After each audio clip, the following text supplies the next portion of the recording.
Gênesis, capítulo 39, versículo 23. Diz assim a palavra do Senhor: O Senhor estava com José e lhe concedia bom êxito em tudo o que realizava. Amém? Leia comigo. O Senhor estava com José e lhe concedia bom êxito em tudo o que realizava. Esse texto, ele vem contando a história de José. Mas, primeiramente, quem era José? José, ele era filho de Raquel e Jacó. E se você voltar mais um pouquinho, ele era neto de Isaac com Rebeca e bisneto de Abraão.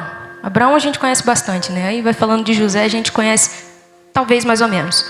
Mas José, ele era, de acordo com a Bíblia, o filho preferido de Jacó, porque ele era o filho da velhice e era o filho de sua amada esposa Raquel. Jacó, ele vai para a terra de Labão para encontrar sua esposa, e chega lá e ele fala para ele assim: olha, eu vim aqui e eu gostei de Raquel, eu queria que você me desse ela em casamento. E ele fala assim: se você trabalhar 7 anos para mim, você pode se casar com ela. Então Jacó trabalha 7 anos para se casar com Raquel. Só que quando chega o momento de entregar Raquel, Labão esperto, ele pensa: Lia é a minha filha mais velha, e pela lei, pelos costumes, a filha mais velha deveria se casar primeiro. Então, na hora lá, Jacó já estava lá na festa, tinha tomado um pouquinho de vinho. Então ele vai, vamos chamar de quarto, né? Ele vai para o quarto e de manhã, quando ele acorda, ele olha a esposa dele e ele fala: Labão me enganou, não é Raquel, é Lia. E ele vai: Labão, o que é isso que você fez? Você me entregou a mulher errada. E ele fala: poxa, Jacó, não é que eu te entreguei a mulher errada, mas a mulher, sua mulher deveria ser Lia, porque Lia é mais velha. E aí Jacó fala assim: então vamos fazer o seguinte, depois que acabar as núpcias, você me entrega a Raquel em casamento e eu trabalho para você mais 7 anos. Desculpa, é isso mesmo. Você me entrega a Raquel em casamento e eu trabalho para você mais 7 anos e fica tudo certo esses 7 anos pelo casamento em Raquel. E assim foi feito. Ele se casa com Raquel, que era a amada dele. E José, ele era filho desse relacionamento entre Raquel, que era a amada, e Jacó. E se você voltar um pouco, não precisa ficar com a sua Bíblia aberta, no capítulo 37, diz que José, ele teve um sonho. Diz assim, no versículo 6. Não precisa ficar com a sua Bíblia aberta, nem precisa acompanhar não, pode só escutar. Ouça um sonho que eu tive, disse-lhes. Estávamos amarrando os feixes de trigo no campo, quando o meu feixe se levantou e ficou em pé, e os seus feixes se ajuntaram ao redor do meu e se curvaram diante dele. Seus irmãos lhe disseram: então você vai reinar sobre nós? Quer dizer que você vai nos governar? E o odiaram ainda mais, por causa do sonho e do que tinha dito. Passado um tempo, José teve outro sonho e disse: tive outro sonho, e desta vez o sol, a lua e as 11 estrelas se curvaram diante de mim. Quando contou ao pai e aos seus irmãos, o pai o repreendeu e disse: que sonho foi esse que você teve, menino? Será que eu, sua mãe e os seus irmãos viremos a nos curvar até o chão diante de você? Assim seus irmãos tiveram ciúme dele. O pai, no entanto, refletia. José, quando teve esse sonho, ele tinha aproximadamente 17 anos. Então, ele era novo. Imagina um garoto de 17 anos tendo um sonho de que ele, trazer esse sonho para cá, que ele vai ser o presidente da república com 17 anos, ele sonhando. E ele vai governar sobre o pai, sobre a mãe, sobre os irmãos, sobre os amigos, sobre toda a comunidade, ele vai ser o maior. Imagina a cabeça de um adolescente tendo um sonho desse, e esse sonho vindo da parte de Deus para ele. Só que quando José ele tem esse sonho, ele vai compartilhar com seus irmãos.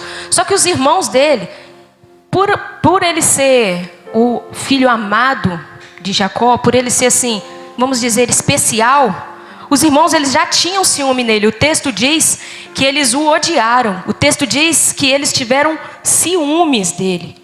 E com isso, o que eu quero dizer para você? Não compartilhe os seus sonhos com quem não vai entender. Muitas das vezes a gente sai compartilhando nossos sonhos sem propósito nenhum. Por que você está compartilhando o seu sonho com tal pessoa? Por que você está abrindo o seu coração por tal pessoa? Será que essa pessoa é uma pessoa de confiança? Será que essa pessoa é digna de ouvir aquilo que Deus gerou no seu coração? Compartilhe os seus sonhos com pessoas que vão orar com você, que vão sonhar com você e principalmente com pessoas que vão incentivar os seus sonhos. E aí Jacó, os filhos deles trabalhavam, todos os filhos de Jacó trabalhavam no pasto. E aí os 10 vão trabalhar cuidando das ovelhas. E então Jacó fala assim: José, eu preciso saber como é que eles estão. Se eles estão bem, se eles estão trabalhando direito. Faz assim, vai até eles e vê se aquilo que eles estão fazendo está certinho. Pode ser? José sai. E o texto diz que o lugar onde eles estavam era Siquém. E quando José chega até Siquém, ele fica meio perdido e ele, mas meu pai disse que os meus irmãos estariam aqui. E quando ele chega lá, ele não encontra os irmãos. Então ele pergunta a alguém que estava passando: você viu um grupo de jovens que estavam aqui tosqueando as ovelhas? Ele diz: olha, eles estavam ouvindo, falando aqui que eles iam para Dotã. Dotã era uma cidade que ficava aproximadamente 24 quilômetros de distância de Siquém.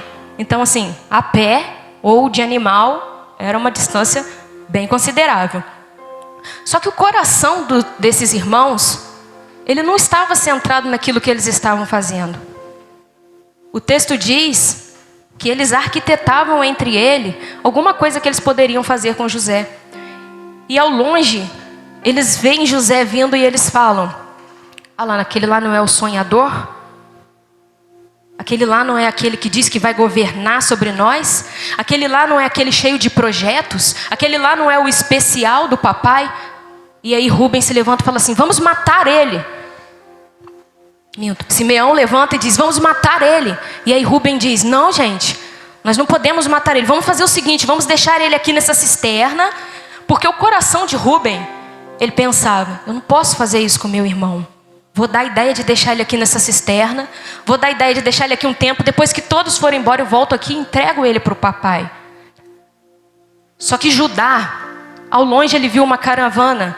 Na sua Bíblia pode dizer midianitas ou ismaelitas. Por que os dois termos? Porque tanto os midianitas como os ismaelitas, eles eram descendentes de Abraão. Então, a caravana deles andava junto, então foi se mesclando ali. Então algumas Bíblias vão trazer midianitas, outras Bíblias vão trazer ismaelitas, mas todos eles são o mesmo povo. Até no mesmo versículo, às vezes eles se referem como ismaelitas e como midianitas. E aí eles veem uma caravana de midianitas ao longe, e Judá, ele diz assim: vamos vender José como escravo para o Egito. E assim foi feito. José foi vendido para o Egito por 20 moedas. Repita assim comigo: 20 moedas. Não sei se você percebe uma certa semelhança, não nos 20, mas nas moedas. Alguém que estava realizando um projeto, alguém que estava sonhando os sonhos de Deus e que foi vendido. Não porque fez algo errado, mas porque estava no caminho certo. Talvez pode acontecer o mesmo com você. Você está sonhando os projetos de Deus, você está vivendo aquilo que Deus tem para a sua vida e muita gente vai se levantar contra você. Mas aí é aquilo que a Raquelzinha acabou de cantar: fica firme, fica calmo. Se eu estou dentro do barco, esse barco não afunda. Você pode dizer glória a Deus por isso? O mais incrível de servir a Deus é que Ele não nos deixa sozinhos. Você vai sempre ter oposição. Qualquer coisa na vida que você se levantar para fazer, você vai ter oposição. Sempre vai ter oposição. Mas você precisa ficar firme. Guarde isso no seu coração: eu preciso ficar firme. E aí, Judá e os irmãos venderam José para essa caravana que estava passando. E essa caravana estava descendo para o Egito, e eles levaram José junto. E quando chega no Egito, essa caravana ela encontra Potifar, que era o chefe da guarda do faraó.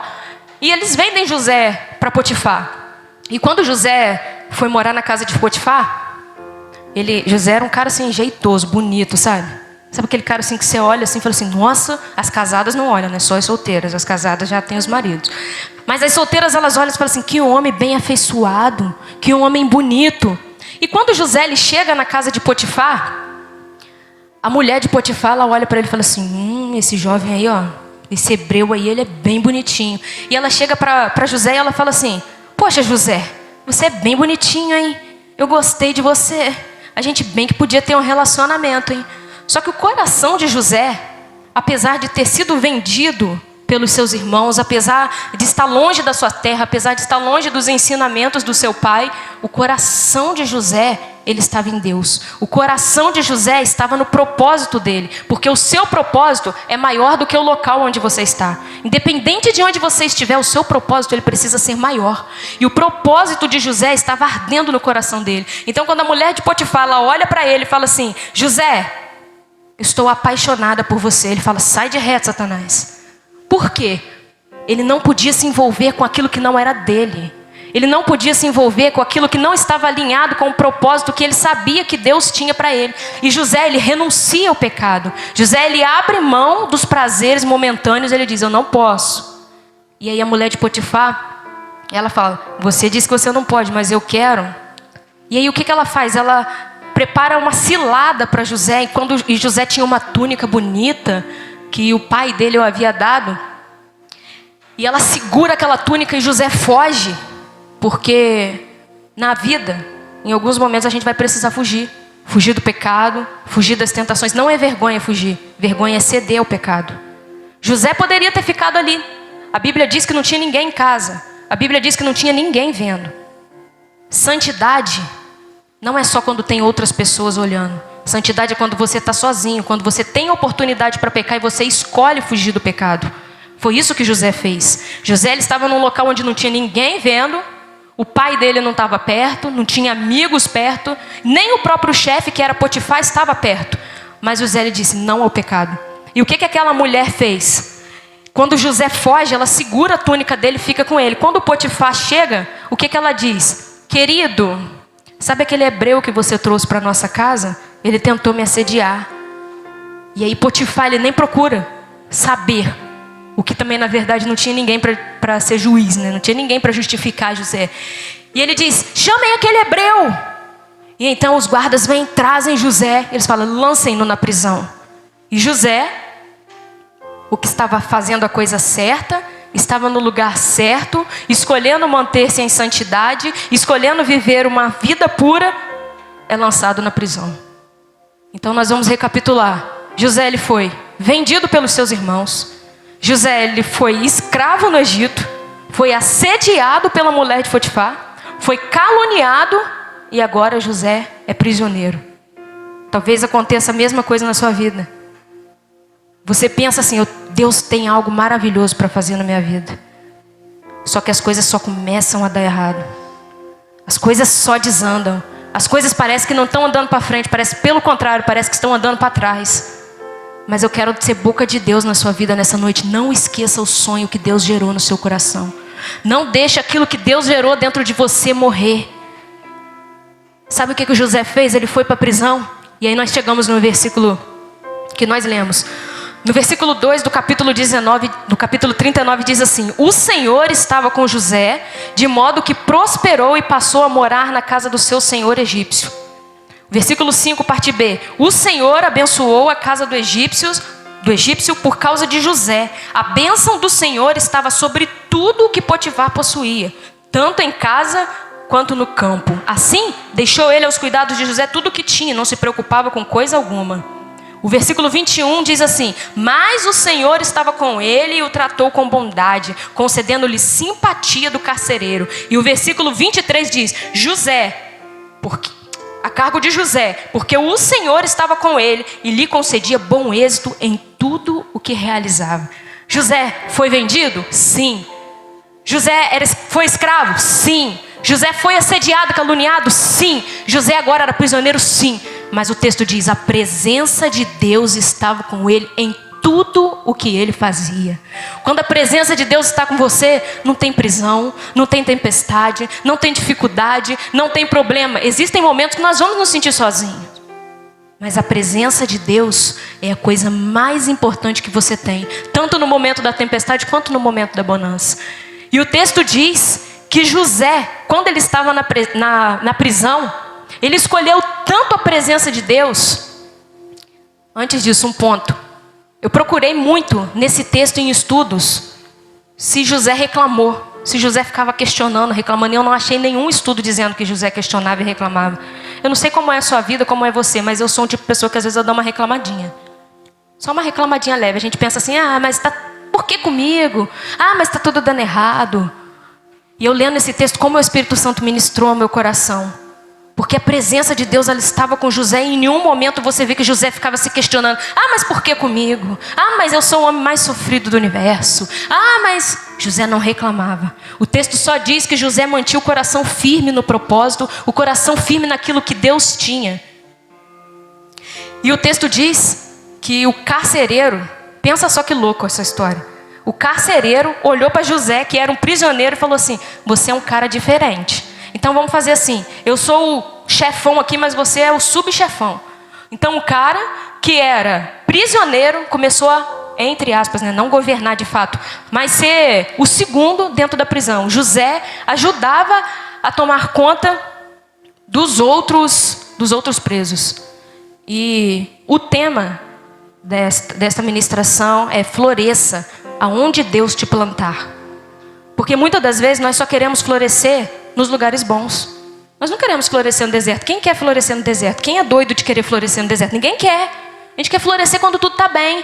A gente quer ser uma bênção quando tudo está legal. A gente quer ser uma bênção quando tem dinheiro na conta, quando tem comida em casa, quando o carro está cheio de gasolina, quando a gente está andando num carrão, morando numa casa boa. Aí é muito legal.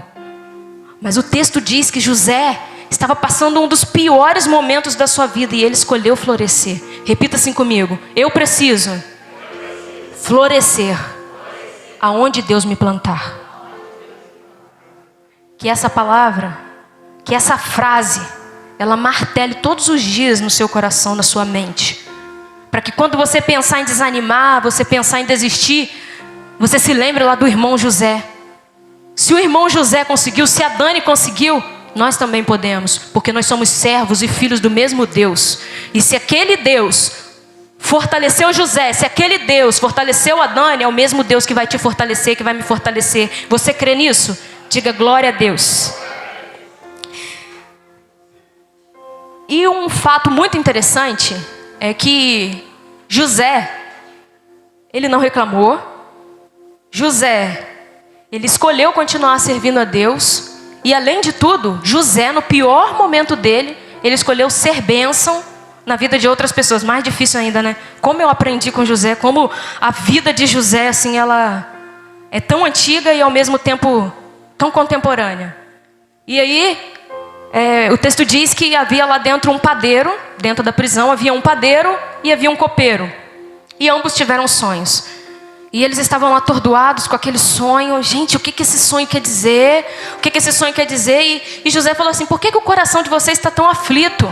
Olha só que irônico, né? O cara está lá na pior, foi vendido pelos irmãos, foi caluniado, está na prisão. Ele ainda fala assim: vem cá, desabafa comigo. Muito lindo, né? Louco e lindo.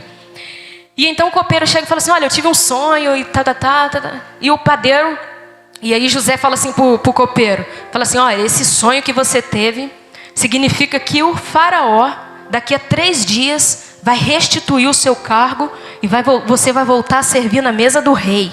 E aí o copeiro ficou todo animado, né? Poxa, vou voltar para o lugar de honra. E aí o padeiro, vendo que José interpretou o sonho do copeiro de uma forma positiva, ele falou assim: eu também tive um sonho, eu também quero te contar, eu também quero saber. E aí quando José interpreta o sonho do padeiro, ele diz assim: o seu sonho já não é tão bom. Daqui a 3 dias você vai morrer. Meu Deus. Mas, independente da interpretação de cada sonho, né? Porque aí é Deus com o copeiro e com o padeiro. Mas José escolheu ser frutífero no deserto. José foi o braço amigo para alguém. José foi o homem de Deus no pior momento da vida dele. No pior. É igual assim a uva, né? Quando você pensa que já não dá para espremer mais nada, você espreme e ainda sai uma gotinha. Mas isso é questão de escolha. Repita comigo, é questão de escolha. Porque quando nós estamos passando os momentos difíceis, a nossa mente automaticamente ela se fecha. A gente pensa que só acontece com a gente. É só comigo, tudo é comigo. E nos momentos difíceis a gente acaba até esquecendo as coisas boas que Deus já fez. A gente acaba esquecendo quem a gente é, a gente acaba esquecendo o nosso propósito. A gente acaba esquecendo muitas coisas que a gente não pode esquecer de jeito nenhum.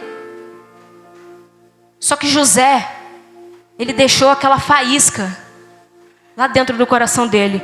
Eu sei em quem tenho crido e sei que Ele é fiel e poderoso para fazer infinitamente mais. E eu fico imaginando José, para não deixar aquela chama, ela se esfriar. É difícil falar uma chama em banho-maria, né? Mas ele deixou aquela palavra em banho-maria: eu sei em quem crido, eu sei em quem tenho crido, eu sei em quem tenho crido, eu sei em quem tenho crido, eu sei em quem tenho crido. E aquilo todos os dias fortalecendo ele, porque o texto não diz que tinha comunhão do corpo de Deus lá. Porque quando a gente está no corpo, acaba sendo mais fácil. Porque eu estou desanimada, a irmã Geralda chega e libera uma palavra para mim. A irmã Cleusa chega e libera uma palavra para mim. O Gustavo chega e libera uma palavra para mim. Então aquela palavra, ela vai fazendo o nosso coração se aquecer novamente. Mas o texto diz que José, ele era o único hebreu lá. Ele era o único que conhecia o Deus verdadeiro. Ele era o único cheio de Deus. Ele era o único, imagina, você sozinho. A palavra, ela precisa estar ardendo intensamente dentro do seu coração, para que no momento do deserto nada consiga te parar. E isso que José fez, ele foi deixando aquela palavra ardendo dentro dele. Ele foi bênção na vida das outras pessoas. E ele pensou assim: eu fui bênção na vida desse copeiro. E aí o faraó chega: cadê o copeiro? Eu vim aqui para restituir o cargo do copeiro lá no palácio. Ele vai me servir novamente. E aí o copeiro se arruma lá, né? E ele fala para José assim: José, aquilo que você falou para mim realmente aconteceu. Realmente o rei agora está me chamando, eu vou voltar, vou servi-la de novo. E aí José fala para ele assim: cara, quando você chegar lá, não esquece de mim. Ele: não, pode deixar. Só que o texto diz que passaram 2 anos e nada de ninguém falar nada com José. Às vezes a gente pensa assim: ah, mas alguém vai me ajudar. Ah, mas alguém vai fazer alguma coisa por mim. A gente às vezes acaba esquecido e a gente fica com o nosso coração entristecido. Poxa, eu dei o meu melhor, eu ajudei na hora que eu mais precisei. Não tinha ninguém. Na grande maioria das vezes vai ser assim.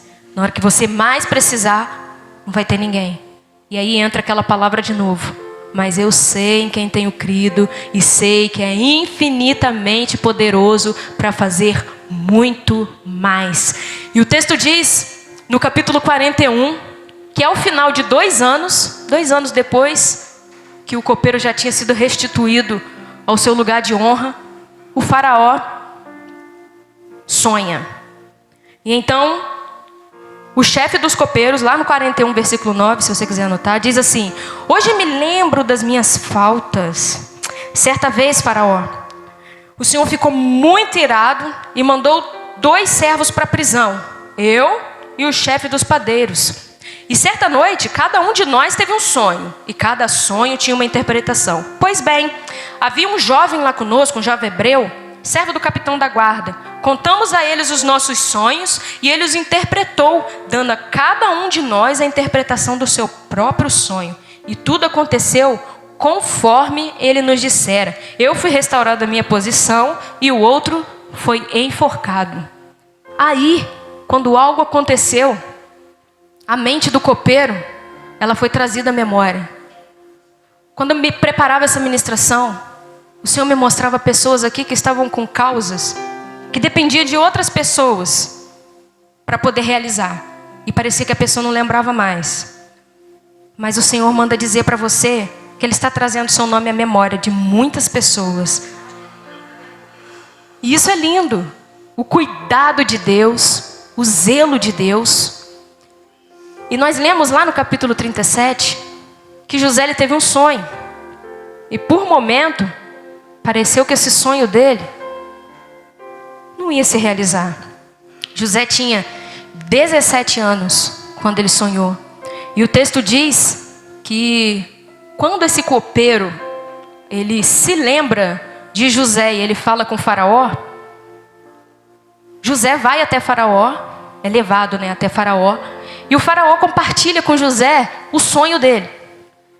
E ele fala: José, eu tive um sonho e tinha uma espiga. Ih, esqueci como é que é a espiga.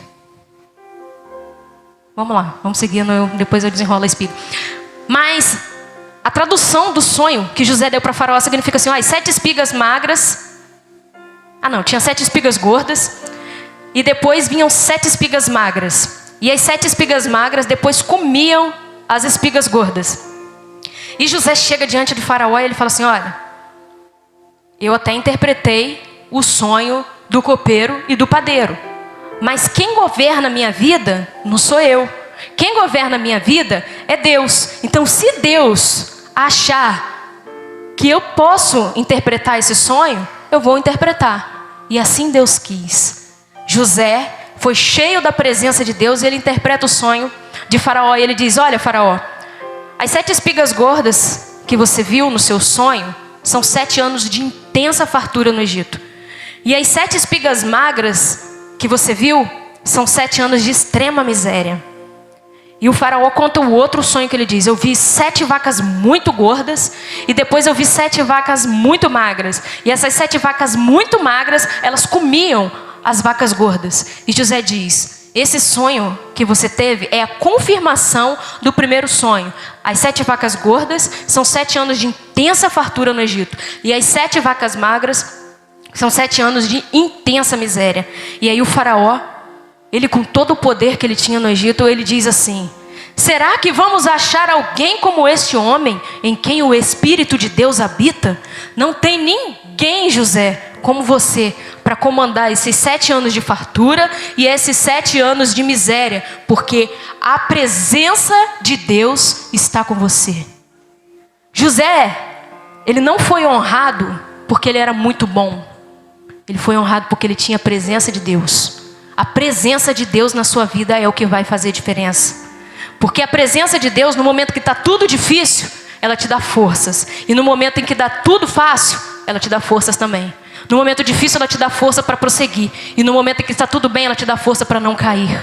É a presença de Deus que faz a diferença. E o texto diz assim: você está no comando do meu palácio, e todo o meu povo se sujeitará às suas ordens. Somente em relação ao trono serei maior que você. E o faraó prosseguiu: entrego a você agora o comando de toda a terra do Egito. Em seguida o faraó tirou do dedo seu anel selo e o colocou no dedo de José. Mandou-o vestir de linho fino e colocou uma corrente de ouro em seu pescoço. Também o fez subir em sua carruagem real. E à frente os arautos iam gritando: abram caminho! Assim José foi posto no comando de toda a terra do Egito. Mas o sonho de José ainda não estava concretizado. O propósito de José ainda não estava concretizado. Desde que José tinha sonhado e compartilhado com seus irmãos os sonhos, já haviam se passado 13 anos aproximadamente. Só que o propósito de Deus na nossa vida, ele é lindo. Porque mais importante do que abençoar você é ter você. Deus gosta, Deus ama nos abençoar. Mas mais importante do que ver você feliz porque você tem bens materiais nessa terra, é ter o seu coração, é ter você. E imagina um menino de 17 anos, imagina o Eduardo, olha só o Eduardo, imagina o Eduardo lá, presidente da República. Olha só que chique, hein? Olha lá, o carro real chegando lá na casa da Fernanda, aquela coisa chique. Imagina José com 17 anos, sem ter passado por tudo aquilo que ele passou, governando o Egito. A mentalidade era outra, a cabeça era outra. O que eu quero dizer para você? Respeite os processos. O processo de José tornou ele maduro. Tornou ele apto para receber aquilo que Deus tinha para ele. Às vezes a gente atrasa as coisas de Deus na nossa vida porque a gente quer fazer no nosso tempo, do nosso jeito, de acordo com a nossa vontade. Respeite os processos. Os processos, eles não vêm para destruir a gente. Os processos vêm para fazer a gente crescer. Os processos vêm para nos amadurecer. Amadurecimento faz parte. Processo faz parte. Muitas das vezes a gente perde aquilo que Deus tem para a gente porque a gente não fica firme no propósito durante o processo. A gente quer desistir. A gente quer parar. Só que a coisa certa, ela só é certa se for no momento certo. Porque a coisa certa, no momento errado, ela vai te destruir. O governo do Egito, na vida de José, na hora errada, teria destruído ele. É bom ir para a prisão? Não. É bom ser vendido pelos seus irmãos? Não. É bom ir para a prisão porque você foi caluniado? Não. Mas o processo Mas a maturidade que vem com tudo isso gera crescimento. E crescer dói. Todo mundo aqui já cresceu. Aí todo mundo fala, mas ninguém sentiu dor. Mas, quando nós estudamos o corpo humano, a gente não sente dor de forma perceptível. Mas dói. O esticar dos ossos dói. E crescer com Deus dói também. Maturidade com Deus dói muito. Você chegar num ponto de que as coisas acontecem ao seu redor e você se manter fiel ao Senhor, dói muito. Mas eu quero te dizer uma coisa. Aquilo que Deus tem para você, o plano, o propósito que Deus tem para você, nada e nem ninguém consegue apagar. Se for de Deus, Deus vai rodar, você vai rodar, vão tentar te destruir, mas não vão conseguir apagar. Aquilo que é de Deus. E eu quero te contar um segredo. Se você quer que tudo dê certo, não dê certo na hora que você quer, do jeito que você quer, mas dê certo da forma de Deus. Sonhe os sonhos de Deus. Sonhe os projetos de Deus. Sonhe junto com Deus. Porque se você sonhar junto com Deus, Deus te garante. Deus vai com você. Deus vai mover céu e terra. E foi isso que Deus fez. Você imagina que José, quando ele estava sendo vendido pelos seus irmãos, ele pensou assim, agora eu vou para a casa do faraó, agora eu vou para a casa de Potifar, depois eu vou ficar na prisão. Ele não sabia como que ia ser. Mas ele sabia que aquilo que Deus gerou no coração dele, Deus ia fazer do jeito dele, na hora dele, da forma dele. Porque a vontade dele é boa, é perfeita e é agradável. Eu li um livro recentemente que se chama Arrume a Sua Cama. Conta a história de um homem e ele era, acho que é CEO que fala, nos Estados Unidos. São os melhores homens. Eles são bons em terra, são bons em água e são bons no ar. Eles são os melhores. E ele diz que um dos treinamentos deles era chamado de circo. O que era o circo? Os homens, eles iam para alto mar para fazer um treinamento de nado. E todos aqueles que chegavam por último, todos aqueles que eram ruins naquele dia, no treinamento, eles iam para o chamado circo. O que era o circo? O circo era quando eles passavam 2 horas de treinamento extra depois de fracassar. Ou seja, eles já foram ruins porque eles já estavam exaustos e eles ainda tinham que fazer mais 2 horas de treinamento extra. E ele diz que no primeiro momento ele pensou assim, agora eu vou ser expulso daqui porque eu não vou conseguir mais me dar bem nos treinamentos. Eu não vou conseguir me dar bem, porque depois de já ter fracassado, eu vou para o circo, ainda tenho que treinar mais 2 horas extras. Eu estou ficando consumido. E ele diz que na primeira semana eles participaram do circo todos os dias. Porque no primeiro dia eles foram ruins, foram mais 2 horas de circo. Consequentemente, eles estavam extremamente mais cansados no outro dia. Quando eles chegavam no outro dia, eles fracassaram de novo. Então eles, consequentemente, iam para o circo de novo. E assim foi uma semana. Foi uma semana. Eles falaram que quando chegava na água, eles já não tinham forças mais para nadar. E todos esses treinamentos eram feitos em duplas. Então, se ele fracassasse, o amigo dele também tinha que ir para o circo. Se o amigo dele fracassasse, ele também tinha que ir para o circo. E ele falou que foi assim na primeira semana. Só que ele falou que no 8º dia, eles estavam tão treinados que eles começaram a ganhar força. Eles começaram a ganhar impulso. E eles falaram que quando eles começaram a entrar na água, eles deixaram de ser os últimos. Na segunda vez, eles foram ganhando posições. Até que chegou o treinamento que ia decidir quem ia permanecer, quem ia vencer aquele treinamento e ia participar dos próximos e quem seriam as outras equipes que seriam eliminadas.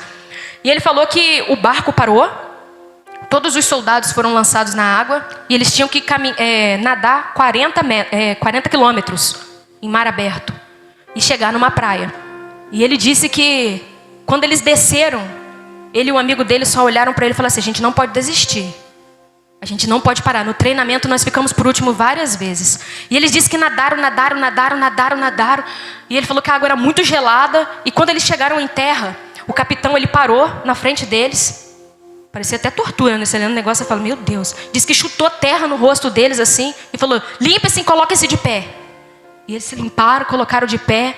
E ele disse para eles assim, vocês não têm vergonha na cara não? Vocês estão enfraquecendo a nossa equipe. Vocês estão mostrando quão fracos os homens são. Os homens são. E ele disse que ficaram falando assim, olha para trás. E ele disse que quando os dois viraram para trás, não havia ninguém. Eles falaram assim, vocês estão envergonhando o restante da equipe. vocês são a primeira dupla a chegar. Eu fiquei extremamente impactada com aquilo. Porque se você olhasse para ele, quando ele vai narrando outras partes, né? Mas se você olhasse para ele no começo, quando ele começou o treinamento, ele seria um fracassado. Mas ele colocou no coração dele assim: eu não sou um fracassado. Esse momento agora tá ruim. Esse momento agora parece que vai me fazer desistir, mas eu não vou desistir. Eu não vou parar. Muitas das vezes você enfrenta circos na sua vida. Circos são quando você já pensa que você já não está aguentando mais e você ainda tem mais provação, mais luta, mais coisas para tentar te parar, mas você não pode parar. Você não pode desistir. Seja fiel ao Senhor, ainda que pareça que é o fim, ainda que pareça que você não vai conseguir. Deus nunca te deixará sozinho. E quando chega lá no capítulo 42, diante da visão de Faraó e da resolução que José deu, José assume o governo. E naquele momento que José assumiu, ele começou a governar na força de Deus da melhor forma possível. Então passou-se os 7 anos de fartura e José foi armazenando uma quantidade que sobrava para garantir os 7 anos de miséria. E naqueles 7 anos de fartura, você contando, José sonhou com 17, com 30, José, ele é colocado como governador do Egito, e agora com 37 anos, ou seja, 7 anos depois dos 7 anos de fartura, começam os 7 anos de miséria. E o texto diz que Jacó, vendo a morte iminente de toda a sua casa, ele diz para os seus filhos assim: olha, ouvi dizer que no Egito tem comida, arrumem as suas coisas e desçam até lá para comprar. Quando chegam lá, os irmãos, os 10 irmãos, eles dão de cara com quem? Com José, que era o governador do Egito. E aí o texto diz que José, ele olhou para os irmãos dele e reconheceu eles na hora. Bateu o olho e falou: esses são os meus irmãos que me venderam. Aí é que é a prova do nosso coração, né? Porque tem gente que pisa na gente, esmaga a gente. Só que algo lindo nesse texto é que o coração de José, apesar de ter sido maltratado, apesar de ter sido vendido, o coração de José se manteve fiel. O coração de José não foi um depósito de lixo. Porque muitas das vezes a gente transforma o nosso coração num depósito de lixo. Ah, é? Falou comigo? Então agora, a partir de agora vai ser diferente. Quando os irmãos de José chegam lá, o que José poderia ter feito? Eu fiquei imaginando, viajando, inúmeras coisas que a gente, como ser humano, a gente sabe se vingar muito bem, né? Assim, a partir de agora, vocês vão para a prisão. A partir de agora, eu vou vender vocês por uma caravana também. A partir de agora, vai acontecer isso com vocês. A partir de agora, vocês vão para a pior função. Não. O texto diz que José reconheceu os irmãos dele e ele agiu asperamente e disse assim: o que vocês estão fazendo aqui? E eles disseram: nós viemos aqui apenas comprar comida. E ele diz: não, vocês são espiões. Espiões. Vocês estão aqui para espionar o Egito.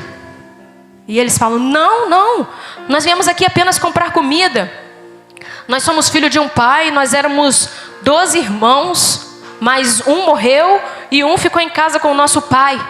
E ele fala assim: se o que vocês estão falando de fato é verdade, voltem lá na casa de vocês e busquem esse irmão que não veio. E eles saem. E o texto diz que Rúben, ele fala assim: tá vendo, gente? Isso que está acontecendo com a gente agora é porque a gente vendeu nosso irmão. A gente não devia ter feito isso. A gente não devia ter agido daquela forma. Nós agimos errado. Tá vendo? Agora Deus está nos punindo. Só que como José estava no Egito, José falava com os irmãos dele através de um intérprete. Então os irmãos, eles não sabiam que José conseguiu entender aquilo que eles estavam falando. E José, o texto diz que José, quando ouviu os irmãos dele falando aquilo, que ele sai à parte e vai chorar. Eu fico imaginando o que essas lágrimas de José não foram. Senhor, eu tenho o direito agora, eu teria o direito agora de me vingar. Eu teria o direito agora de falar para eles, de humilhar eles, de colocar eles no devido lugar.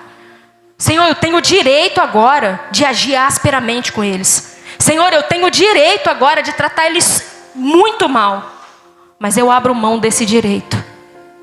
Eu abro mão de fazer a coisa do meu jeito. E o texto diz que eles foram à casa de seu pai, buscaram Benjamim. E diz que quando eles voltam, os 11, José manda preparar um banquete. Manda preparar as melhores comidas que tinha no Egito. E ele fala assim, abra sua Bíblia comigo. Gênesis capítulo 45, versículo 4.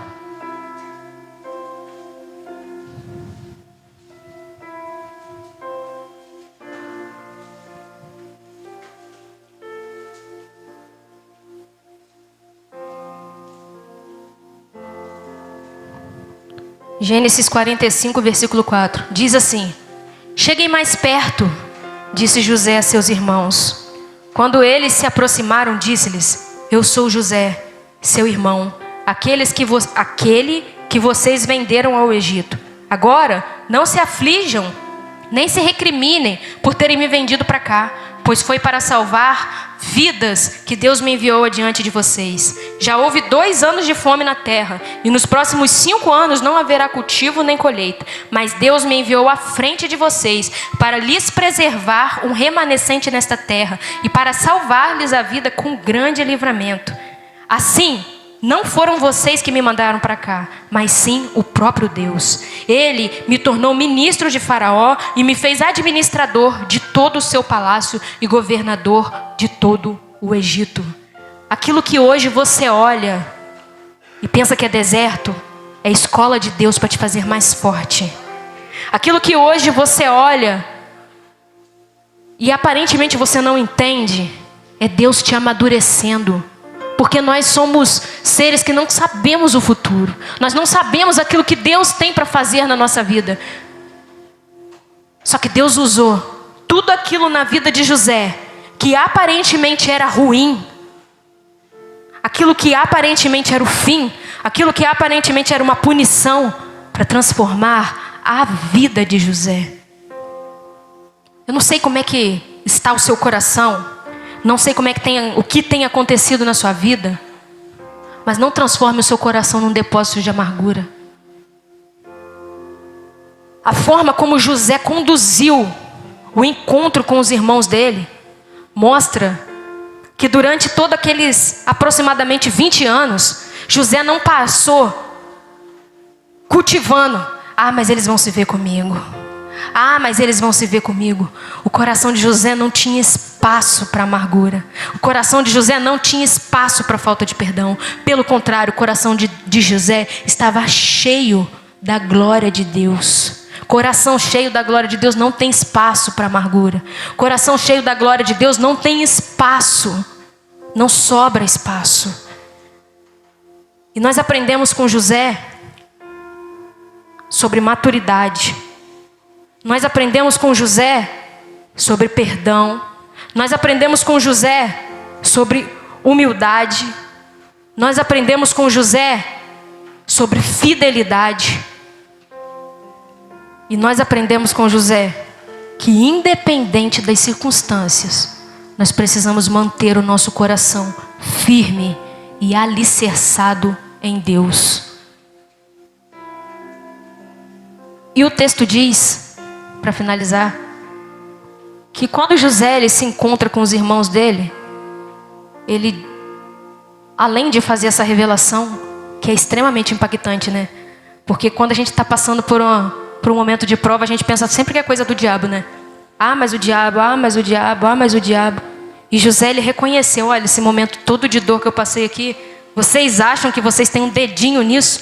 Tudo isso foi Deus que fez. Pelo cuidado com a nossa família, pelo cuidado comigo, e pelo cuidado com todo o Egito. Então, eu glorifico a Deus por todas essas provações que eu passei. Lindo o coração de José.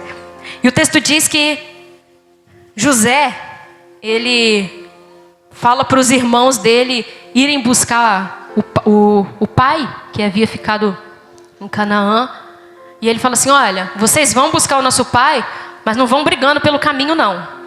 Não precisam nem discutir pelo que ele já passou. Tipo, já foi superado.